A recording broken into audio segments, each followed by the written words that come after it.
Hey everybody, Kevin Falvey, Editor-in-Chief of Boating Magazine here with another episode of Ask the Experts. Today we're going to talk about examining your fuel system. You should do a fuel system check on your boat at least once a year. Let's get to it. Let's start with filters. Most boats will have filters on the engine and somewhere else in line, what's called a remote filter. Let's start with the engine. Check the hoses and fittings and fixtures for leaks and physical damage. And here's a tip, when I change a filter, I like to write the date and engine hours on it.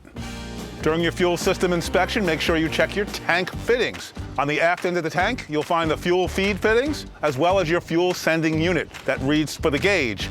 On the forward edge of the tank, you will find the vent fitting and also the fuel fill fitting. Be sure to check both ends of these lines, for instance at the engine and at the hull and deck fittings. For example, this boat's fuel deck fill is accessed through this pie plate. Be sure to check the hull side fuel vent fitting. Bugs often make nests in there and they can get clogged with wax. Either way, your fuel will stop flowing. When replacing fuel system components, look for those that carry a lifetime warranty, such as those made by Sierra Marine. There you have it. Make a fuel system inspection part of your regular boat maintenance regimen. Until next time, I'm Boating Magazine Editor-in-Chief Kevin Falvey for Ask the Experts.